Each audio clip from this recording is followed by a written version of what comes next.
find out who he's going to... Massive. Look at the press interest. I think it's without doubt. He hates all that sort of thing. Right. I said, what's... We were on a trip with some very retired, and I said... There were two people who were very much in love. It's important to the future of the monarchy, but beautiful bride, very forward, maybe where Charles and Diana, brilliant team, and Oyster, they can do so much, and I think that's what the Queen sees, that it works, and she is putting all her support. Seal of approval. Prince Charles. So, Charles and Diana, over 30 years ago.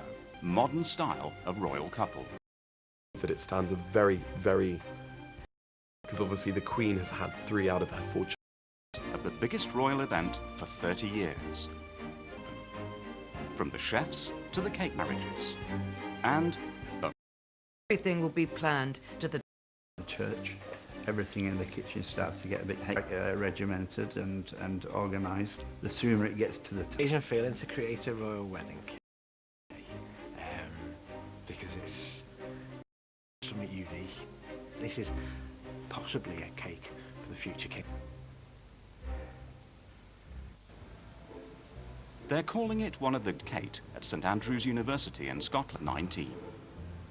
We were friends for over a year first, and it just sort of blossomed from then on.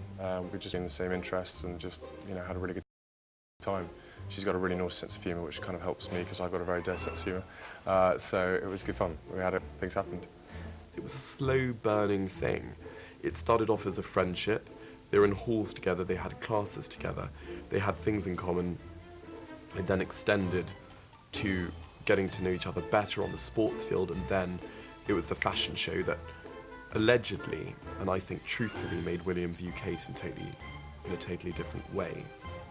And I'll never forget it, she walked out in this sort of amazing, sort of slightly see-through negligee, and most people there realised his eyes just sort of followed her around. That was the day that he began to look at her in a different way. Well, at St Andrews, girls literally threw themselves at William. They really did. And Kate didn't. And of course, all men like to chase. And I think she gave him a bit of a good run. And obviously he started to fall deeply in love with her. They lived together in Sinnet University. They shared a flat and later a house. They ordered takeaways. They cooked together in the kitchen and burnt the odd saucepan and generally lived like any other student romance. I think, needless to say, William was very much viewed as a catch by the young ladies at the time. He was also physically looking very good. There were really nice shots of him in sort of camel-coloured jumpers and blue jeans, sort of, slumping on the bonnet of his car outside Highgrove. So he had become a man, and I think the women of the world were aware of that. Eventually, Prince William popped the question to Catherine while on a romantic holiday at the Liwa Game Reserve in Kenya. He carried the engagement ring, his mother's engagement ring, which quite frankly is worth a fortune, around in his rucksack for 3 weeks. Thank goodness he didn't lose it. I think that the fact that William gave Kate his mother's ring was incredibly important, because they are the two women that he's obviously loved more than anyone else, and they are sort of united by the ring. And Kate's intelligent enough to know that it's a sign of great respect that he gave her his mother's ring. On the day of the photo call, we had a cup of tea with William and Kate, several of us, and he said to me, I'd like you to meet Kate, Arthur, and introduced me to her. And he then went on to, show me the ring that, of course, is Diana's ring. And I said, well, I must take a photograph of that. And that's when he called me and said, Arthur, will you come and take a picture of the ring? And I did. And she was so nervous, her hand was shaking. He had to hold her hand steady so I could photograph it.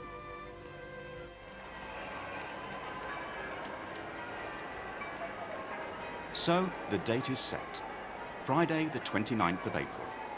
The wedding invites have gone out and the venue has been chosen, Westminster Abbey. The whole point of the Abbey, with Henry III building it, was to build the most magnificent church in the world for these great ceremonies. I think it really was established by the marriage of the Queen and then the Queen's sister, Princess Margaret, her daughter, Princess Anne. And it was really a big break by then with tradition when Prince Charles went to St. Paul's in 1981. Before the ceremony begins, Prince William, his best man, the royal family will all be in place up before the high altar.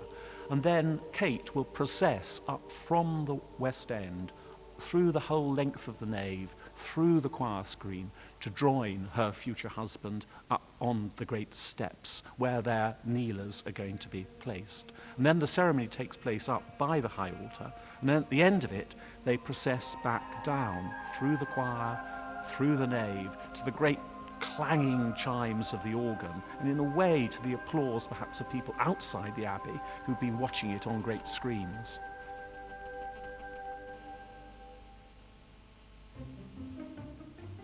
William has chosen his brother Harry to be his best man at his wedding, while Kate Middleton's sister Philippa will be her maid of honour.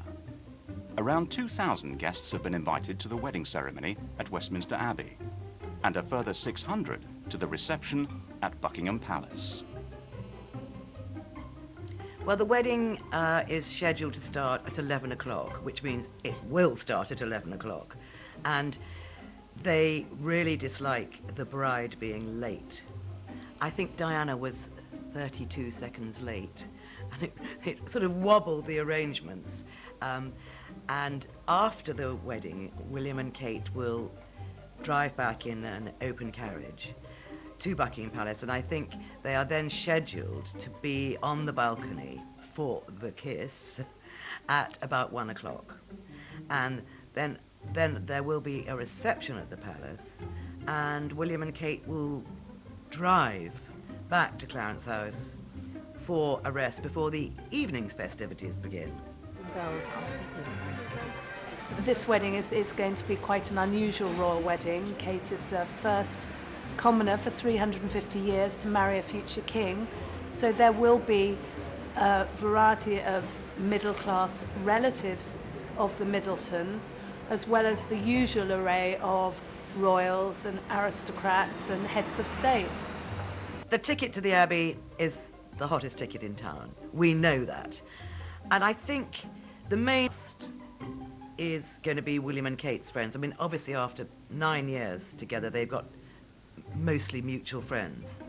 But William's also said that he wants some representatives of his charity there. Then obviously there'll be the Middleton family and their friends. I think William's perfect idea of a wedding would be an elopement. I think he would rather go off to Kenya, to Jacka Craig's estate, get married there in privacy with his parents and her parents and a few close friends. I think William would like the wedding to number no more than about 25. However, that ain't gonna happen.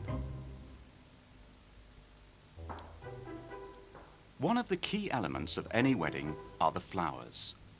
Edward Goodyear in London have been providing them to the royal family since the time of Queen Victoria, and are currently florists by royal appointment to both Her Majesty the Queen and the Duke of Edinburgh. They are creating one of the table arrangements for the wedding reception in Buckingham Palace. Kate and William, they're obviously very English and very classic. They probably go quite neutral because it's sort of the most modern trend at the moment. And it's very sort of wild and country feel, which we think they'll probably both quite like because they don't like the regalness. They're sort of down-to-earth modern young couple. The table centres are extremely important because of the size of the rooms. So they do need some very special arrangements. We've got about a selection of about 8 different varieties of flowers just to fill it up and give it a bit of variety. But obviously all sort of within the same colour scheme and different shapes and textures to make the arrangement look quite varied. Her Majesty the Queen is very interested in flowers, and she loves particular flowers, which I can't say really, because that's a personal thing, but she definitely loves flowers, and she actually loves arranging her own personal flowers that she's given. This one I've got here is lilac, which is very popular in spring. That's which will be readily available at the time of their getting married. And you've got the big white hydrangea heads here. They're quite sort of classic and English, and this is the Guelder rose, just to give it a bit of variety and a bit of colour. The inspiration is that the arrangement is very English and could have come from a very large church in the country. It's got an English feel to it and has English flowers, but it also has the Kentian fern, which of course is where William and Kate were engaged or got engaged. Yeah. This is a cream avalanche rose, English grown, and we believe this is what Lady Diana had in her bouquet on her wedding day when she married Charles. Just quite a nice link, because we believe obviously William wants her to be part of the day, and we think that they might pick that up with the flowers. We've got these beautiful orchids to drape in, which Diana had in her bouquet. Not traditionally English, but incredibly beautiful and quite modern for a young couple. When this is on the table, it's going to smell absolutely amazing, because obviously you've got the roses and the lilac. It's going to smell fantastic, but you've also got some sort of organic foliages, so you've got the rosemary and that sort of thing in there, and that's going to smell absolutely beautiful. When you're dealing with a royal event, there is always the pressure of doing the work absolutely to the top standard. And sometimes, because there are many other staff working on the tables or whatever, that provides some difficulties. But the pressure is really because it's such a special occasion always. This is obviously a lot bigger arrangement than what the average person would have on their wedding day, mainly because they're royals, and it's going to be seen by the world, and it will be replicated a million times over and watched by millions and millions, so a lot of pressure for whoever's doing it.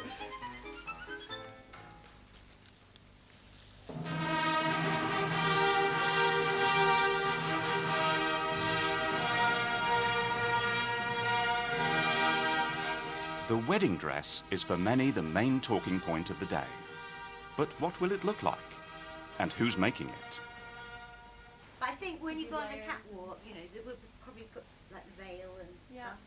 And Elizabeth Emanuel made the iconic fairy tale wedding dress for Princess Diana and knows all too well the pressures of the job.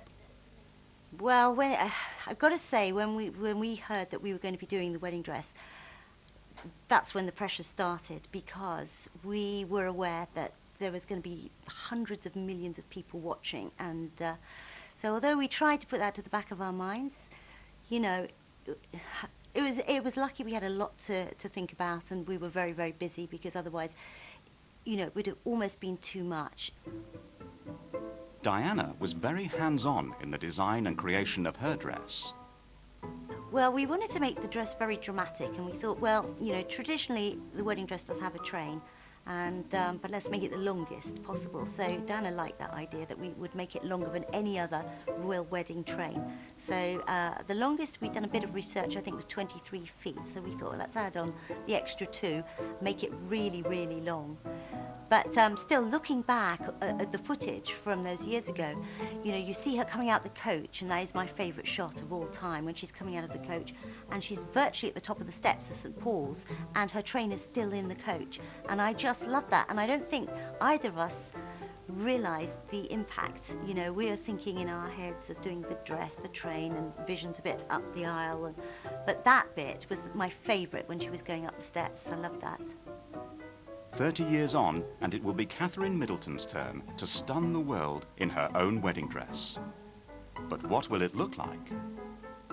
I think it's very, very possible that Catherine may want to, you know, surprise everybody, because, you know, she's seen being photographed and making statements with what she wears now, and it may be she'll want people to, you know, be surprised. There may be an interesting twist on the design, something unexpected, and especially if there are no rules and regulations, you don't really know what that might be. I don't think she's going to basically go for the typical meringue, but I think something very, very maybe fitted on the actual waist and fitted onto the hips, but the fullness at the side. Possibly, I think, a full-length veil and a very regal sort of type tiara. I think possibly with a hair down, possibly maybe half up, half down. But I think she's generally going to go for something very classic, nothing too over the top. I think Kate's gone from a traditional home counties girl in her cowboy boots and jeans and flowery skirts to quite an elegant young woman, and I'm sure just as Princess Diana was emulated around the world, I'm sure Kate will be. Her top-shop dress that she wore on her 25th birthday and the Easter dress that she wore for her engagement announcement sold out within hours. I think Kate will become a complete and utter superstar. Everywhere she goes, she's going to be photographed. Her clothes are already copied. Her look, her hair, her shoes, what she says. People will hang on to her every word. And, you know, she will be like, she's our Hollywood, she's our movie star. Jessica Hay was Catherine's closest friend and roommate at Marlborough College. For 3 years, they shared their work, their secrets, and their crushes. William did come to a hockey game at one point when we were at Marlborough, and obviously Catherine is an amazing hockey player. She played centre forward and she was the captain of the first hockey team. And I think as soon as he saw her, his eyes lit up. She said, I'd love to become a princess one day. I'd love to marry Prince William. It would be just, you know, the icing on the cake. It would be a wonderful life, and he seems like a lovely guy. And the fact that she was so down to earth about it made it seem like she probably was going to go, you know, that's probably fate. And it's happened. It's very, very odd. For Kate's generation, William was definitely the #1 pin-up. He was the most eligible bachelor in Britain, if not the world. So every girl wanted to snare him, and I'm sure Kate was no different. But according to Jessica, it wasn't only William who was a pin-up. All of the older boys absolutely loved her. She was put on the top of the fit list. So, but she wasn't really interested. She preferred to just concentrate on her own than, you know, boys running after her, which they did. I think she's a very sensible girl. I think she's very grounded. She comes from a very loving and stable family, and I think that's what attracts William. Obviously, after Marlborough, she went to university. We lost touch for a couple of months, and then she got back in touch with me, and traveling around America at the time. And she said that she'd met this really nice boy. And she said, "Boy." I said, "Right." I said, "What's his name?" And she said, "Willie." Willie. I said, "All right, he sounds nice." And she said, "Oh, you've met him before, Eton." And it was found out that it was the same Willie, that he was absolutely lovely, and she said she's in love. No wedding is complete without a stunning wedding cake. David McCaffrey has made them for the royal weddings of Prince Andrew and Sarah Ferguson, as well as Prince Edward and Sophie Rhys-Jones. Now he's busy on a huge creation for William and Catherine. When I'm embracing the royal wedding cake, I'm embracing the monarchy, but the history of the monarchy, etc. So it's going to be something very lavish, very ornate, and you know, coating the cake around. The next stage is the overpiping. Once you've done all your coating and you're happy with it, you know, weigh the cake up, start with the piping, and basically we're just going to build layers and layers of piping. And there's no rules, there's no, you know, you can go as fine or as detailed as you want to, but to create the lavish look, the ornate look, the antique look, etc., we want to go with lots of different layers. So we would start with a thicker piping tube and start piping the layers around once the pattern's sort of being created, and then from that more and more layers on top. If you're feeling nervous, if you're having a bad day, obviously the piping won't turn out as good as it can do. you know. So it's all about the mindset. It's all about staying calm and enjoying the experience rather than getting stressed out about it, you know. Sometimes I do, but you know, 99% of the time I'm happy, and I'm just saying to myself, it doesn't matter what time it is, it doesn't matter if I have to work extra hours to do this. It's a case of giving my best shot and getting it, so I'm happy with it at the same time as hopefully everyone else will be. It's an amazing feeling to create a royal wedding cake, because it's something different, it's something unique, it's something special, you know. I mean, I treat everyone, every bride and groom who comes to us as special, but this is possibly a cake for the future King of England. The next stage will be putting the flowers onto the cake, and design the cake so, in effect, if you look at it, the top tier looks like a crown. It could be on your head. So the flowers really on the top tier decided how the rest of the cake was going to be. So as you look at it, you've got the crown of flowers and then just subtle, you know, flowers down the cake. The flowers are made of sugar, but it's a different type of sugar. It's not an icing sugar, it's like a fondant icing, it's called. It's like a Play-Doh, like a plasticine.